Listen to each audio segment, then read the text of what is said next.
میں تھانے دار کو بدکتے دیکھ کر اس نتیجے پر پہنچا تھا کہ وہ مجھے دیکھ کر ایک خول میں چھپ کر بیٹھ گیا تھا۔ میری جگہ اگر کوئی رنگ روٹ ہوتا تو وہ اس سے کھل کر بات کر سکتا تھا۔ میری پیشہ ورانہ کامیابیوں سے اکثر لوگ خائف رہتے تھے، اور خاص طور پر پولیس والے تو میرے سامنے زبان کھولتے ہوئے ہزار بار سوچتے تھے۔ ان کا مشترکہ خیال یہ تھا کہ میں معمولی سی بات پر کیس کا پانسا پلٹ سکتا ہوں۔ اس تھانے دار کی مجبوری کو مجھ سے زیادہ اور کوئی نہیں سمجھ سکتا تھا۔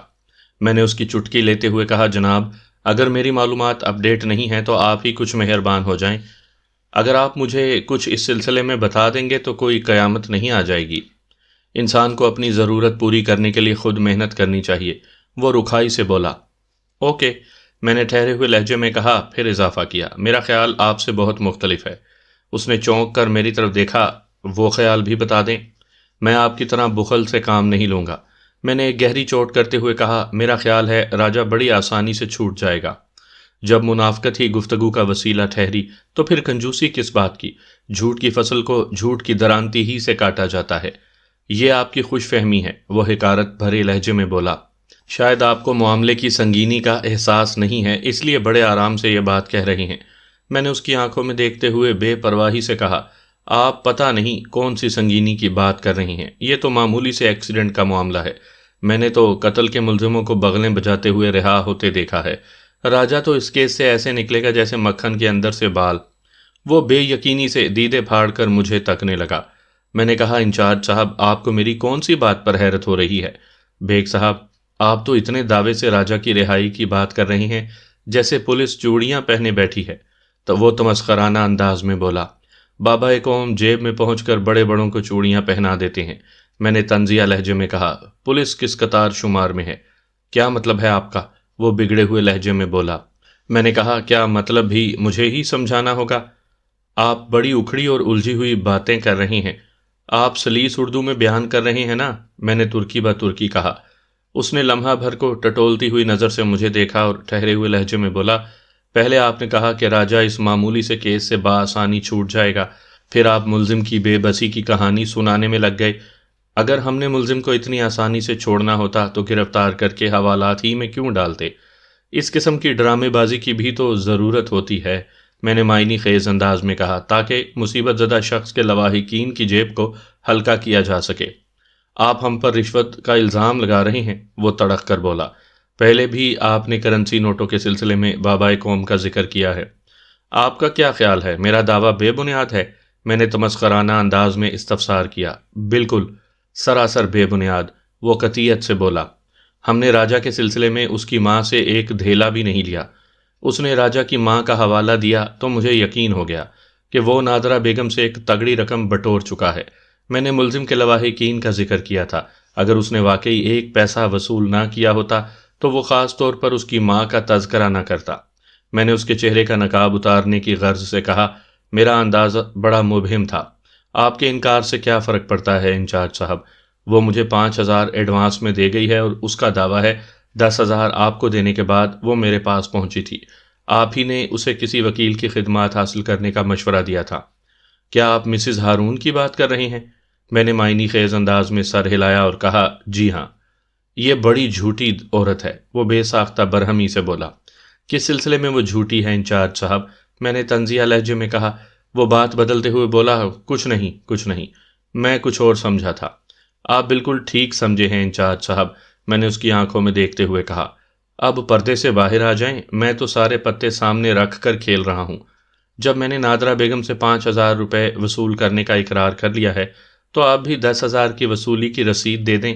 یہ مت بھولیں کہ اس وقت ہمیں ایک ہی کشتی میں سوار ہیں۔ ہمیں آپس کے پیشہ ورانہ اختلافات کو بھلا کر اپنے مقصد پر نظر رکھنی چاہیے۔ کیا سمجھے آپ؟ میں نے لفظ مقصد پر خصوصی زور دیا تو وہ یکدم سنجیدہ ہو گیا۔ پھر اس نے چہرے کا نقاب اتار پھینکنے کے بعد کہا، بیگ صاحب، آپ سے کوئی معاملہ کرتے ہوئے بڑا محتاط رہنا پڑتا ہے۔ پتہ نہیں کس وقت آپ کون سا داؤ مار جائیں۔ بہرحال اب مجھے یقین ہو گیا ہے آپ ہمارے ساتھ ہیں۔ تو گویا آپ نادرہ بیگم سے 10,000 روپے وصول کرنے کا اقرار کرتے ہیں؟ وہ نفی میں سر ہلاتے ہوئے قطعیت سے بولا۔ اس سلسلے میں میرا موقف اب بھی وہی ہے۔ وہ عورت سراسر جھوٹ بول رہی ہے، 5 دے کر 10 بتا رہی ہے۔ اوہ، میں نے ایک طویل سانس خارج کی۔ پھر تو وہ واقعی جھوٹ بول رہی ہے، یا ہو سکتا ہے، میں نے سوچنے والے انداز میں جملہ ادھورا چھوڑا اور سرسری لہجے میں کہا، ہو سکتا ہے مجھے سننے میں غلطی ہو گئی ہو، نادرا بیگم نے 5,000 کہا ہو اور میں نے 10,000 سمجھا ہو۔ تھانے دار نے ایسی نظر سے مجھے دیکھا جیسے کہہ رہا ہو، بیگ صاحب آپ بڑے چالاک ہو، چور چوری سے جاتا ہے مگر ہیرا پھیری سے نہیں۔ آپ نے بھی مجھ سے رشوت کی رقم اگلوانے کے لیے ایک جھوٹ کا سہارا لیا ہے۔ تاہم اس نے زبان سے ایک لفظ ادا نہ کیا، خاموش نظر سے محض مجھے گھور کر رہ گیا۔ میں نے دوستانہ فضا کو قائم و دائم رکھنے کی غرض سے کہا، ویسے کتنی عجیب بات ہے انچارج صاحب، نادرا بیگم نے ایک ہی مقصد کے لیے 2 پارٹیوں کو 5,000 روپے کی رقم ادا کی، مگر آپ تک پہنچنے والی رقم رشوت کہلائے گی اور مجھے ملنے والی 5,000 فیس میں شمار ہوں گے۔ وہ جلے بھنے انداز میں بولا، رشوت اور پولیس کو عوام نے اس طرح ایک دوسرے سے نتھی کر دیا ہے کہ اگر ہم کسی شخص سے اپنی دی ہوئی رقم بھی واپس لیتے ہوئے دیکھ لیے جائیں تو یہی سمجھا جاتا ہے کہ ہمیں رشوت دی جا رہی ہے۔ آپ عوام کے اس عمومی تاثر کو ختم کرنے کی کوشش کیوں نہیں کرتے؟ آپ جیسے تجربہ کار وکیل اگر ہمارا ساتھ دینے پر آمادہ ہو جائیں تو ایسی کوشش کے بارے میں سوچا جا سکتا ہے۔ وہ چبھتے ہوئے لہجے میں بولا، دیکھتے ہیں آج کے بعد کیا ہوتا ہے۔ اس کے بعد میں نے سنجیدہ لہجے میں تھانے دار سے پوچھا، تعاون باہمی کے بارے میں بھی پھر کبھی تفصیل سے بات کریں گے، ابھی تو آپ مجھے یہ بتائیں کہ اس کیس کی کیا صورتحال ہے۔ میں نے تھانے دار کو یقین دلا دیا تھا کہ اس کیس میں پوری طرح اس کے ساتھ ہوں، لہٰذا وہ بھی ڈھکا چھپا انداز ترک کر کے پٹری پر آ گیا تھا۔ نہایت ہی سادگی سے بولا، صورتحال بہت واضح ہے، ہم رسمی سی کارروائی کے لیے کل صبح راجہ کو عدالت میں پیش کریں گے۔ آپ اپنے زور خطابت سے اس واقعے کو اتفاقی حادثہ ثابت کرنے کی کوشش کریں۔ تھوڑی جرا بحث کے بعد عدالت اس فیصلے پر پہنچے گی کہ راجہ کو ایک معقول جرمانے کے بعد بری کر دیا جائے۔ اللہ اللہ، خیر صلاح، اس طرح ہم نے نادرا بیگم سے جو رقم وصول کی ہے وہ بھی حلال ہو جائے گی۔ اس نے بڑے بھونڈے انداز میں ایک آنکھ دبائی اور مزید کہا، ہم اپنی طرف سے راجہ کو سزا دلوانے کی کوئی سنجیدہ کوشش نہیں کریں گے۔ دوسری طرف جب آپ جیسا تجربہ کار اور ماہر وکیل ہوگا تو راجہ کے چھوٹنے میں کسی دقت کا سامنا نہیں کرنا پڑے گا۔ میں نے تھانے دار کو غلط فہمی میں رکھنے کی کوشش کرتے ہوئے کہا، یہ بات تو آپ کی بالکل ٹھیک ہے، لیکن ایک بات میرے ذہن میں کھٹک رہی ہے۔ اگرچہ وہ یہی ظاہر کر رہا تھا کہ پتے کھول کر کھیل رہا ہے، لیکن یہ بھی ممکن تھا پتے کے پیچھے پتے چھپے ہوں۔ میں اس کے پتوں کی تعداد سے آگاہ نہیں تھا، لہٰذا اس کی سوچ کو ہیلے بہانے ہی سے سمجھ سکتا تھا۔ میری بات کے جواب میں اس نے جلدی سے پوچھا، کون سی بات آپ کے ذہن میں کھٹک رہی ہے؟ اگر روبی کے ورثاء نے اس معاملے کو اچھالنے کی کوشش کی تو پھر کیا ہوگا؟ وہ بہت ہی کمزور اور گئی گزری پارٹی ہے، تھانے دار بڑی بے پرواہی سے بولا۔ ان میں اتنا حوصلہ نہیں کہ وہ اقدام قتل کا سہارا لے کر راجہ کو کوئی بڑی سزا دلوانے کی کوشش کریں۔ وہ لوگ اسی پر خدا کا شکر ادا کریں گے کہ روبی کی جان بچ گئی، اور اگر انہوں نے زیادہ ہی 3-5 کرنے کی کوشش کی تو ان کا مناسب علاج کر دیا جائے گا۔ بات ختم کرتے کرتے اس کا لہجہ خاصا صفاق ہو گیا تھا۔ تھانے دار کی بات سن کر مجھے تشویش ہوئی۔ میں نے اپنے تاثرات کو چہرے سے ظاہر نہیں ہونے دیا اور گہری سنجیدگی سے پوچھا، مثلاً کس قسم کا علاج؟ شاید آپ کو دوسری پارٹی کے پس منظر سے پوری طرح واقفیت نہیں ہے۔ آپ بالکل ٹھیک کہہ رہی ہیں، میں نے کہا، مجھے روبی کے خاندانی پس منظر سے واقعی کوئی آگاہی نہیں۔ میں بتاتا ہوں۔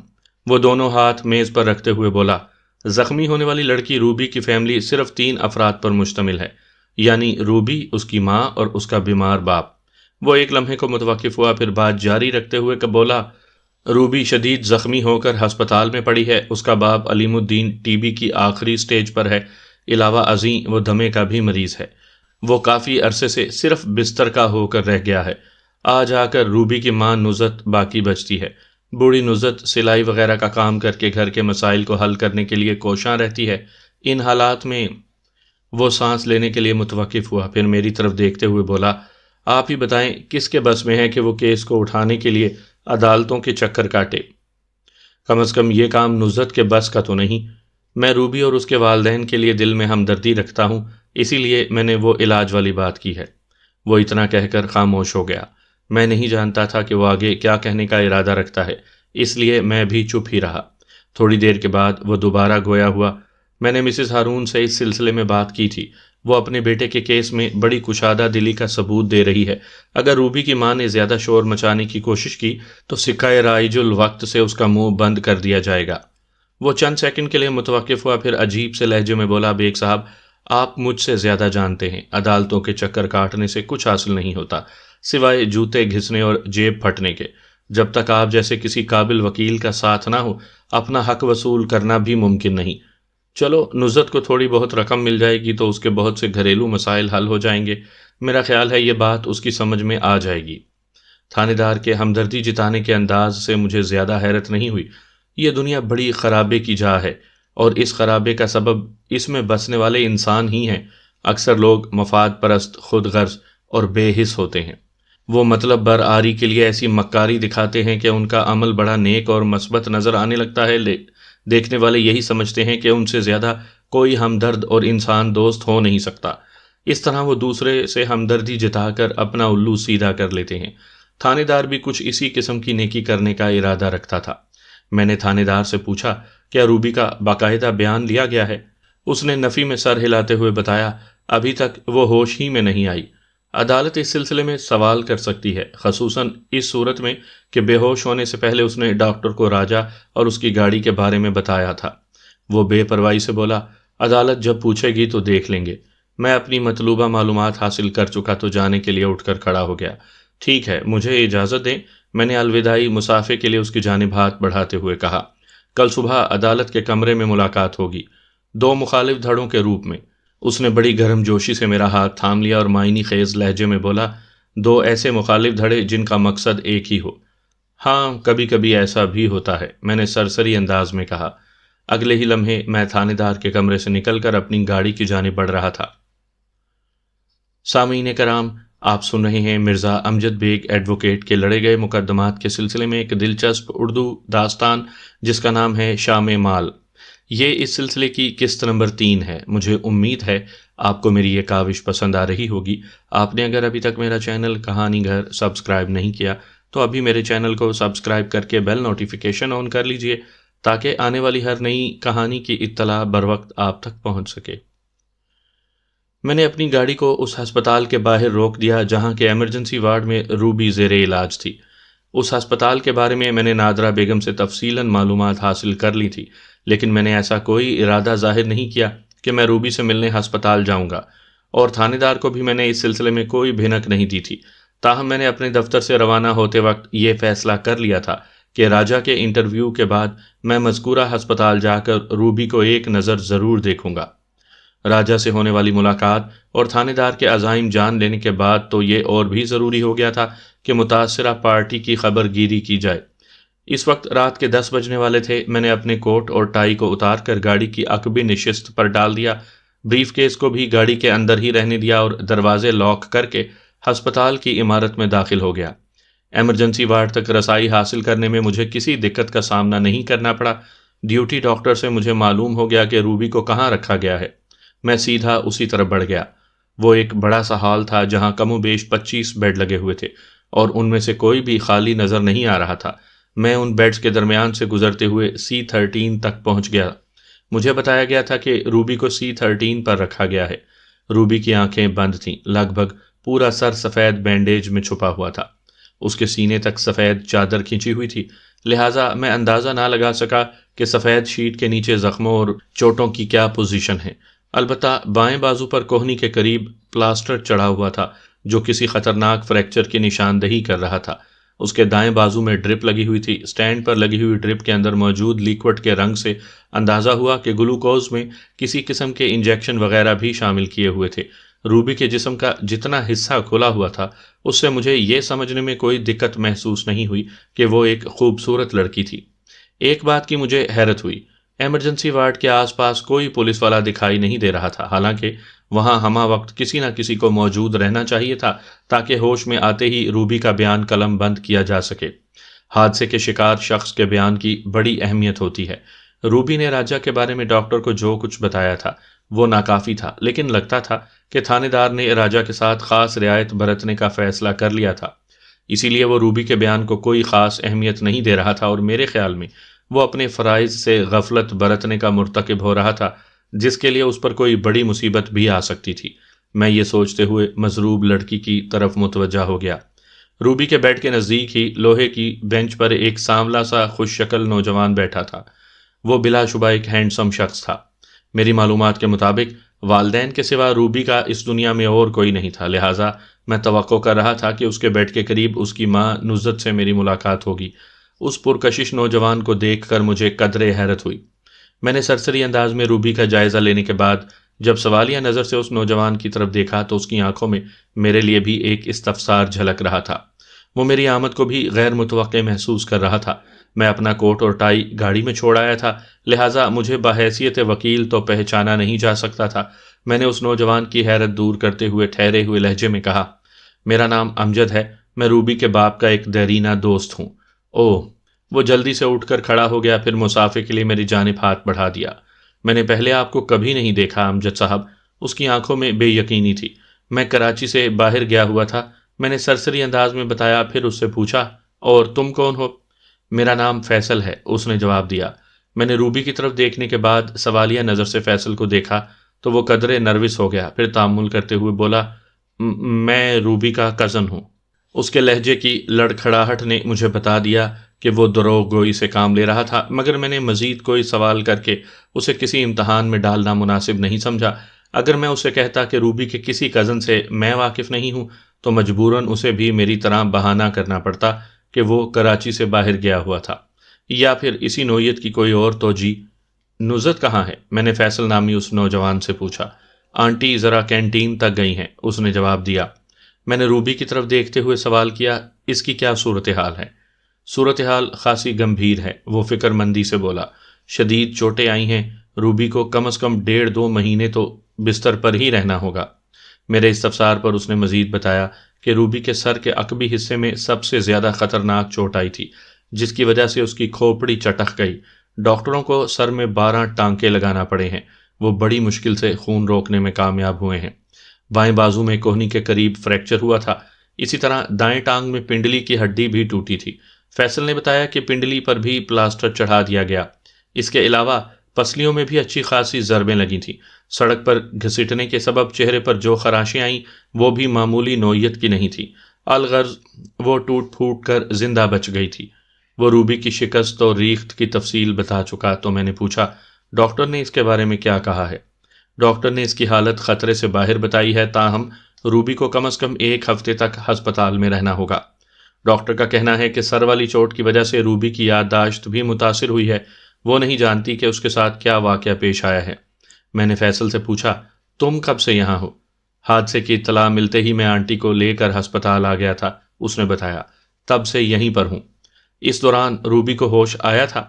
میں نے تو اسے ہوش میں نہیں دیکھا، وہ روبی کی طرف دیکھتے ہوئے بولا، ابھی تو خیر اسے دواؤں کے زیر اثر بھی رکھا گیا ہوگا، ویسے اس کی یادداشت والا معاملہ خاصا تشویشناک ہے۔ فیصل کی اس بات نے مجھے چونکا دیا۔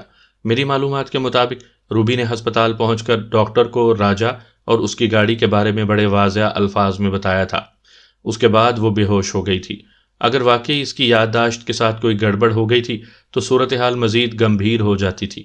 میں نے فیصل سے روبی کے ابتدائی بیان کا ذکر کیا تو اس نے کہا، یہ بات میرے سننے میں بھی آئی ہے، روبی کی نشاندہی پر پولیس نے اس حادثے کے ذمہ دار کو گرفتار کر لیا ہے۔ مجھے پتہ چلا ہے راجہ نامی اس شخص کو کل صبح عدالت میں پیش کیا جائے گا۔ وہ ایک لمحے کو متوقف ہوا، پھر بڑے ہی زہریلے انداز میں بولا، میں تو کہتا ہوں راجہ جیسے سفاک درندوں کو عبرتناک سزا ملنی چاہیے۔ یہ لوگ انسانی جان کو ایک کھلونے سے زیادہ اہمیت نہیں دیتے۔ فیصل کے لہجے کی تندی نے مجھے بتا دیا کہ وہ راجہ کے لیے اپنے دل میں نفرت کا آتش فشاں چھپائے بیٹھا تھا۔